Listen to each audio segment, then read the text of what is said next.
Welcome to the Plagues Project. And plagues many angles. Now more than ever. Come learn with us. The moment in which we find ourselves has been one that has prompted me to think a lot about creativity on a number of levels.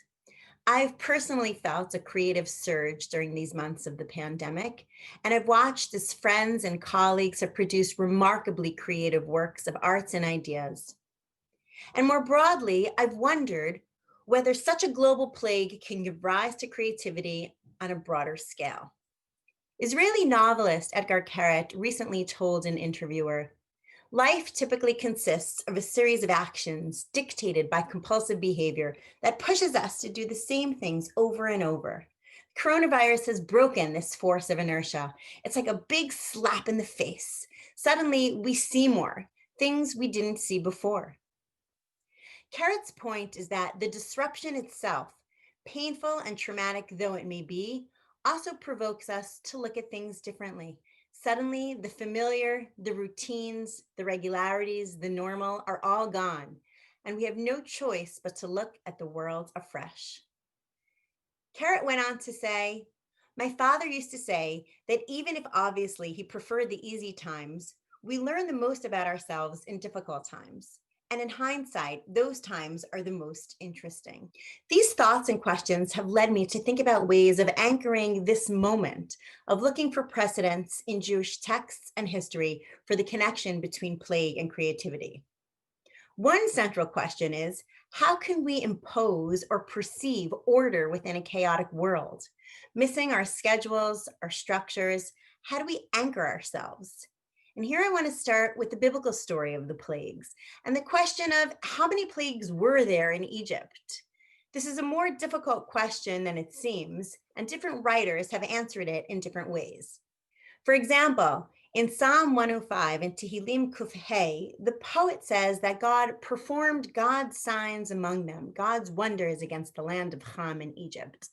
And then we get a list, a tumultuous, poetic, and chaotic list of 7 or 8 plagues. And I'll read this chapter, this parak together, first in Hebrew and then in English, so that we get a sense of the poetry.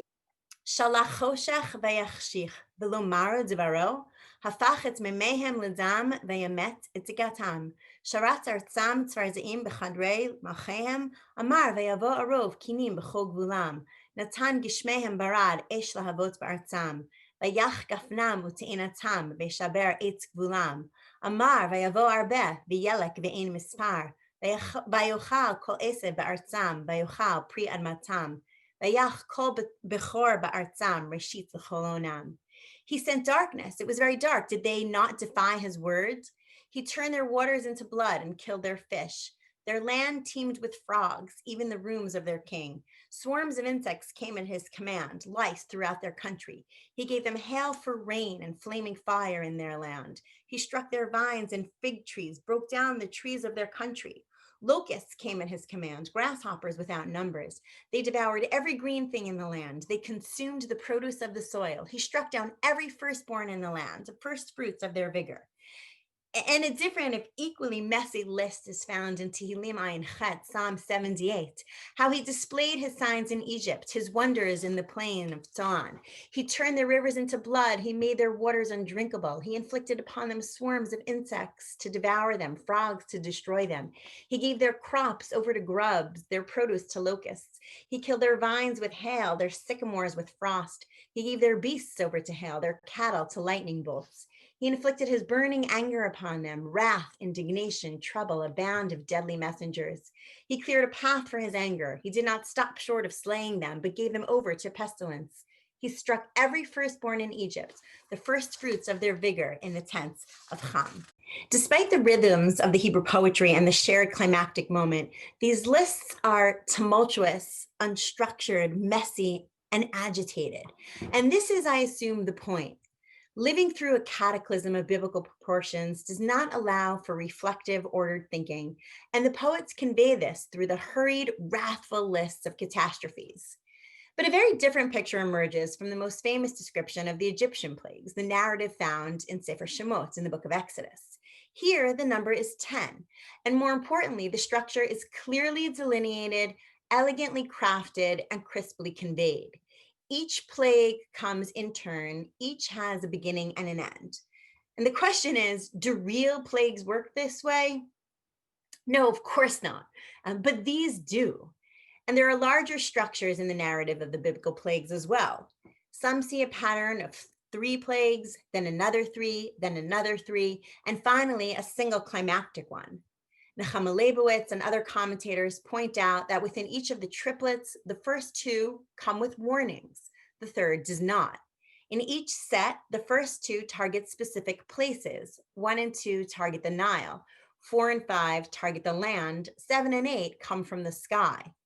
There's also a pattern of the first 7 and the last 3.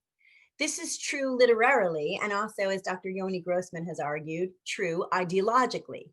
While the goal of the first 7 plagues was to prove to the Egyptians that the God of Israel is the most powerful, the final 3 are meant to also educate Israel, to give them something to talk about. The point for us, though, is that in the narrative of the biblical plagues, there is a clear and deliberate structure. Out of the chaos, a perceptive viewer can construct a narrative with a beginning, a middle, and an end, with themes, with lessons, with arguments and theses that emerge from a carefully considered presentation. This is not what it's like to live through a plague, but it may be one way of processing such an experience. My friend, Rabbi Ben Greenfield, rabbi of the Greenpoint Shul in New York City, points out an interesting way in which this is developed in the Midrash called the Mechilta, and also found in the Haggadah for Pesach. A puzzling series of statements in the Midrash argue that, in fact, there were way more than just 10 plagues in Egypt. One rabbi argued that, in fact, there were 50. Another says, no, 200. And Rabbi Akiva finally says, no, 250 plagues. Rabbi Greenfield suggests that this is a creative way that the rabbis engage with the plagues. Reading carefully, they saw each plague as 5 or 20 or even 25 plagues rolled up into one. They magnified each and thereby magnified the structure. They creatively saw greatness in the chaos. These are literary ways of making order from chaos. Some of us have turned to more physical ways. A few friends have somehow navigated the chaos of work and home this year and emerged master bakers. One friend has taken up painting, producing a series of provocative and eye-catching pieces that reflect on life, text, and plague. Some have made candles, others bread. Some have turned to their cameras to capture the depth of the moment, others to their texts and traditions. This may be reminiscent of Carrot's point. Suddenly, I can see something to paint, where beforehand I was too busy communing and managing and juggling it all to really see anything at all. As my friend Aaron Fraser, an analyst at Facebook Tel Aviv, said, routine life blocks our ability to think out of the box. We are stuck in a schedule, a social context. We have social responsibilities. For some, a chance to just follow their muse drives huge creativity, even if the cause is a pandemic. And to quote one more friend, event manager and pastry chef, Rivka Holzer, drawing from personal and collective experience from the current plague we're enduring, I think a monumental shift in what daily life looks like can cause other massive eruptions in creativity at the same time. I never thought I'd be sitting at home for such a long stretch of time, so I need to figure out what happens next. This requires immense thought shifting and thus inspires creativity out of necessity. Every norm around me has changed, so I too must change what I once considered normal in order to live, which I think is the very essence of creativity. Novel change. And there's something else too. Unmoored from our familiar places and routines, we are surrounded by uncertainty. We're used to understanding where we stand, where we are going, what it's all about, but we can't seem to understand the world anymore. And to navigate it, we need to be creative.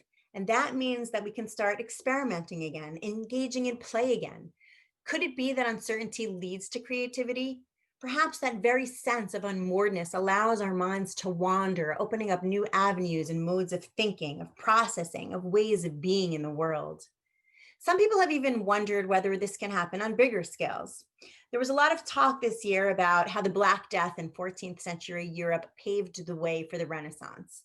The death of a third or a half of a country's population wrought havoc with the way people looked at the world. Every assumption was interrogated. The divine governance of the world was questioned. The wisdom of the ruling class was doubted. Orthodoxies were undermined, and in some places, social structures were overthrown. In Italy, secular education grew as the power of the church shrank. People turned to classical figures for models and found the Greeks and Romans to be inspiring in ways that Christianity was not. Money found its way to the hands of a small number of powerful families who could afford to finance a new world of art and learning, and those artists began to look at the world more naturalistically. This does not mean that the Black Death made the world a better place. For many social classes, life was better before the plague than after it, and that's not even considering the millions of people who didn't have a life afterwards because the plague killed them. In Jewish history, this coupling of tragedy with creativity is in fact a familiar one. Some of the most sublime poems in our Sidurim deal with tragedy. Think already of the book of Echa, of Lamentations, with its searching, haunting images of the forlorn city abandoned by all. We still cry on the 9th of Av, reading the poetry that emerged from the tragedy of 1096, when Jews were massacred by crusaders on their way to the Holy Land. Less well known, but just as poignant, the Great Plague of Milan, which killed another million people around the year 1630, inspired the poet Joseph Conchio, who lived through it, to write a 90-stanza poem memorializing and dramatizing the tragedy on both a communal and a personal level, as Professor Susan Einbinder has written about. All of this makes me wonder, what are the creative outputs of the plague of 2020 that historians will write about? Here I'd like to offer a series of questions for us to ponder together.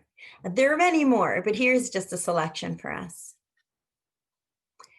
How have the creative shifts in ritual and synagogue life enhanced or detracted from our sense of community? What will remain with us in a post-pandemic era? In what ways have organizations and nonprofits been forced to reckon with their structures? What creative adaptations have enabled some to thrive while others have fared less well? How have halachic and legal realities been stretched and tested in this moment of creative need and adaptation? How elastic can the system be? What are the fault lines? How have schools adapted to the moment we are in? What have new structural models, both physical and curricular, taught us about our students, the way they learn, and the things they need? What dimensions of creative experimentation in online education and Zoom life are most engaging? How have now seemingly limitless geographical possibilities shifted our sense of mission and goals in this arena? How have our homes as places of Jewish education, family life, and work been transformed? Strapped for space, have we been offered new insights into the nooks, corners, and crevices that previously may have gone unnoticed? Has the creative and chaotic blurring of lines between personal and professional, home and work been a force for the positive, negative, a bit of both? What projects, works of art, novels, short stories, musical scores, prayers, recipes, films, and photographs have emerged from this era that would not have otherwise? In creating order out of chaos, where should time, energy, and resources be directed? And finally, what can our classical sources, historical experiences, texts, lived traditions, and adaptations offer us at this moment of plague, chaos, and uncertainty? There are many more such questions that can, and I imagine will be, continued to be asked. For now, I leave you with these in the hopes of continuing the conversation and engaging in creative learning together as a community.